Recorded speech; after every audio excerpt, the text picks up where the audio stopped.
একদমই ভিন্ন চিত্র এবার আমাদের সামনে। গোহত্যা বন্ধ এবং গরুকে জাতীয় পশু হিসেবে স্বীকৃতির দাবিতে সরব ইমাম মুয়াজ্জিনরা।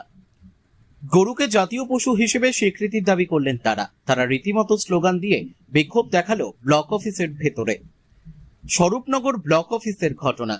গতকাল স্বরূপনগর ব্লক অফিসে ইমাম ও মুয়াজ্জিনদের নিয়ে একটি আলোচনা সভার আয়োজন করেছিল ব্লক আধিকারিক।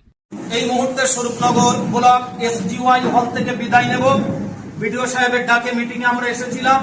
এখান থেকে আমরা আমাদের কথা বিডিও সাহেবকে জানিয়েছি। আমরা গোহত্যা বন্ধের দাবি আমরা তুলেছি। আমরা গরু কোরবানি এবারে বয়কট করছি। সাথে সাথে গরুকে জাতীয় পশু হিসাবে স্বীকৃতি দিতে হবে, আমরা সেই দাবিও করেছি। অতএব আমাদের একটাই দাবি, গোহত্যা চলছে না, চলবে না। গোহত্যা চলছে না, চলবে না। একটা অবলা পশুকে রাজনৈতিক চক্রান্তের জালে বিস্তার করে কোনোভাবে সমাজের অশান্তির আগুন জ্বালানো যাচ্ছে না, যাবে না। কেন্দ্র করে রাজনৈতিক চক্রান্তের শিকারে পরিণত করে অশান্তির আগুন জ্বালানো যাচ্ছে না, যাবে না। নগর ব্লক ইমাম মুয়াজ্জিন সমিতি গোহত্যা বন্ধ চাই, বন্ধ চাই। দেশের এই সম্পদ নষ্ট করে বিদেশে পাচার করা যাচ্ছে না, যাবে না। দেশের সম্পদ গরুকে জাতীয় পশু হিসাবে স্বীকৃতি দিতে হবে। আমরা স্বরূপনগর ব্লক ইমাম মুয়াজ্জিন সমিতির সকল ইমাম ও মুয়াজ্জিন সাহেবরা এই মুহূর্তে স্বরূপনগর ব্লক এসজিওয়াই হলে উপস্থিত আছি। এই মুহূর্তে সম্মানিত বিডিও মহাশয়ের ডাকে আমাদের মিটিং সম্পন্ন হয়েছে, যেখানে সভাপতি ম্যাডাম ছিলেন, মাননীয় ওসি স্বরূপনগর থানা তিনি ছিলেন।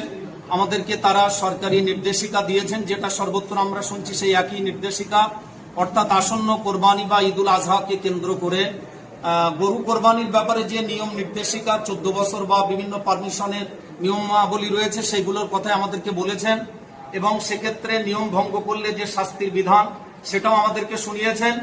সকলের পক্ষ থেকে স্বরূপনগরবাসীর উদ্দেশ্যে যে সমস্ত মসজিদের ইমাম মুয়াজ্জিনরা এসেছেন সেই সমস্ত মসজিদের সম্মানিত মুসল্লিদেরকে কেন্দ্র করে তাদের উদ্দেশ্য করে আমরা বলছি, এবছর আমরা কোনো ইমাম ও মুয়াজ্জিন সাহেব গরু কোরবানি করব না।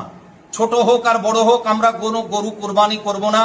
আমরা বিডিও সাহেব, ওসি সাহেবের সামনে, সভাপতি ম্যাডামের সামনে আমরা ঘোষণা দিয়েছি, যেহেতু এবছর আর কোনো সম্ভাবনা নেই, এখনো আসার আলো আমরা দেখতে পাইনি, অতএব আমরা এবছরের জন্য গরু কোরবানি বয়কট করছি। সরকারের যে আইন, সেই আইনের মান্যতা দিয়ে আমরা সবাই ঘোষণা করছি আমরা গরু কোরবানি করব না। আমরাও একই দাবি তুলছি, গোহত্যা বন্ধ চাই, গোহত্যা বন্ধ করো, এবং দেশের সম্পদ গরুকে নষ্ট করে জবাহ করে কোনোভাবেই যেন বিদেশে সেটা পাঠানো না হয়, এটাও আমাদের দাবি থাকলো। সুতরাং আমরা শান্তি সম্প্রীতি বজায় রাখতে আমাদের ধর্মীয় বিধান এবং আমাদের ন্যায্য অধিকারকে এবছর আমরা কোরবানি দিয়ে আমরা গরু কোরবানির এই বিধান আমরা এবছরের জন্য বয়কট করছি। অতএব প্লিজ কেউ কোনো ইমাম মুয়াজ্জিন সাহেবের কাছে যেন আপিল করবেন না, দরখাস্ত করবেন না, জোরাজুরি করবেন না যে আমাদের গরুটাকে কোরবানি করে দেওয়া হোক। আপনি যদি আইন আদালতের সম্মুখীন হয়ে সার্টিফিকেট বার করে আনতে পারেন এবং সেই নির্দিষ্ট জায়গা যদি থাকে, ইমাম মুয়াজ্জিন সাহেব অবশ্যই করবেন। আর ছাগল কোরবানি বা যে সমস্ত কোরবানি পশু কোরবানি করা যাবে সেক্ষেত্রে কোনো অসুবিধা নেই। তবুও আমরা সবাইকে বলবো, মসজিদের দায়িত্বশীল কর্মকর্তা যারা আছেন, স্বরূপনগরবাসী যারা আছেন, সকলের উদ্দেশ্যে আমরা জানাচ্ছি, মুসল্লিদেরকে উদ্দেশ্য করে আমরা বলছি, ছাগল যখন কোরবানি করা হবে এবছর আমরা পরিস্থিতির শিকার, সুতরাং কোনোভাবে যেন আমরা আর এক চক্রান্তের শিকারে পরিণত না হই। একটু প্লিজ আপনারা খেয়াল রাখবেন, আপনারা দেখবেন ছাগল জবাহ করার সময় সেটা সত্যি ছাগল জবাহ করা হচ্ছে কিনা, তার ভিডিও ক্লিপ আপনারা ধারণ করে রাখবেন, আপনারা সেটা ভিডিও করে রাখবেন। কোনোভাবে আর এক চক্রান্তের জাল বিস্তার করে এই ছাগল জবাহটাকে যেন আবার গরু জবাই করা বলে প্রচার করা না হয়। প্লিজ একটু সেদিকটায় আপনারা সবাই খেয়াল রাখবেন। সবাই এবছর ছাগল কোরবানির দৃশ্যটা অবশ্যই আপনারা ভিডিও করে রাখবেন, এই দাবি সকলের কাছে থাকলে। ইমাম মুয়াজ্জিন সাহেবরা এই ব্যাপারে সচেতন, থানার ওসি সাহেব আছেন, বিডিও সাহেব আছেন, তারাও আমাদেরকে সহযোগিতা করবেন, পাশে থাকবেন, এই বার্তা দিয়েছেন।